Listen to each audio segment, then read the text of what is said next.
Hello again, this is Math 1428, Remote Delivery 4, April 22, 2020, and this is section 6.3.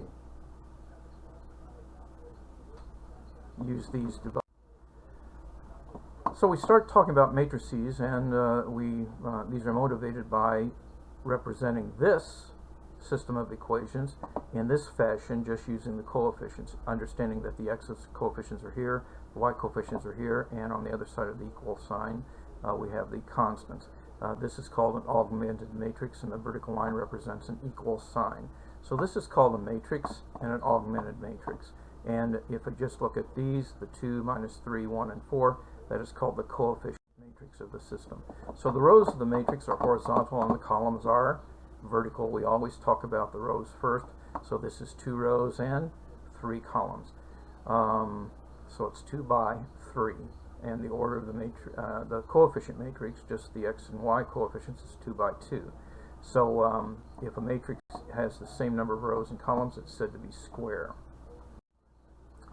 We can do elimination like we did before, just with these numbers, because it really didn't matter if there were x's or y's there.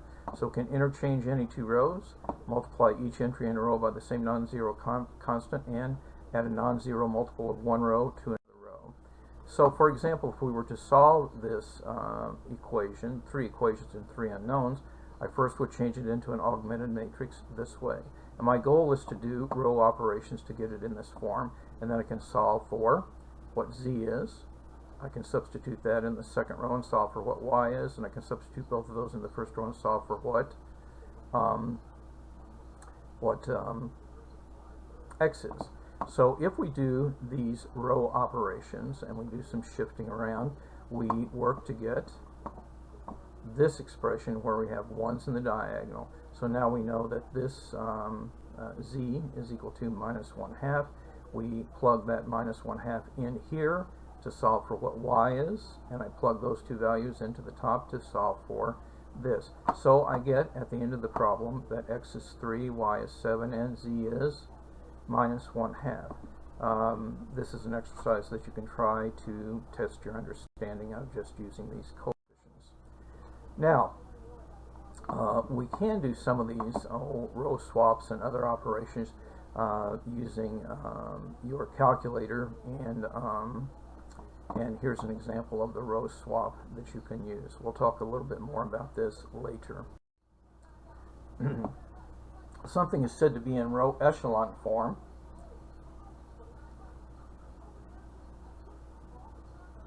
if a row does not consist entirely of zeros.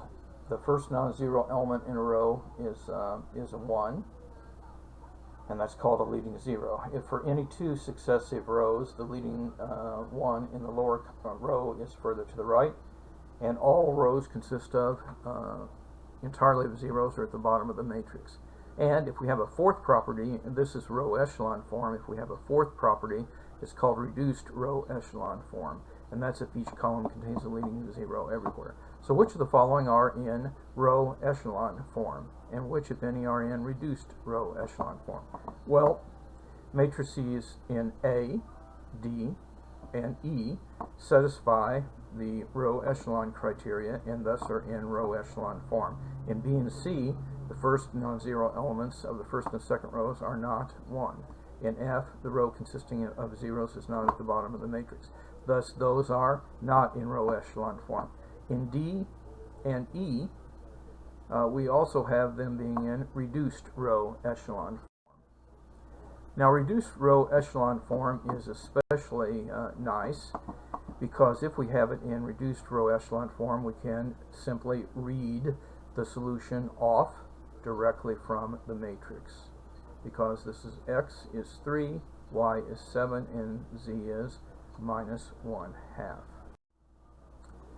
Now here is a system. If we were to solve this, we will get this at the conclusion. We'll have 0 equal to 0 as my last equation.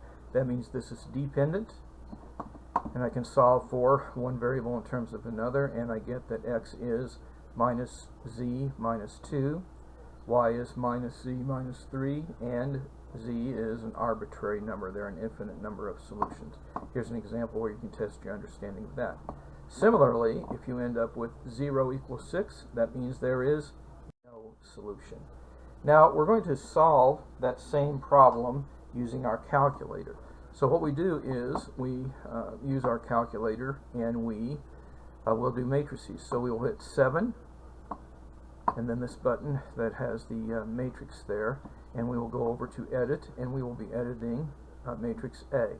So we will press the Enter button, and then we will be able to enter things into A. The first thing it asks us to do is say how many rows and how many columns. We say A is 3 by 4. So then we will hit Enter again, and we will start entering across the rows.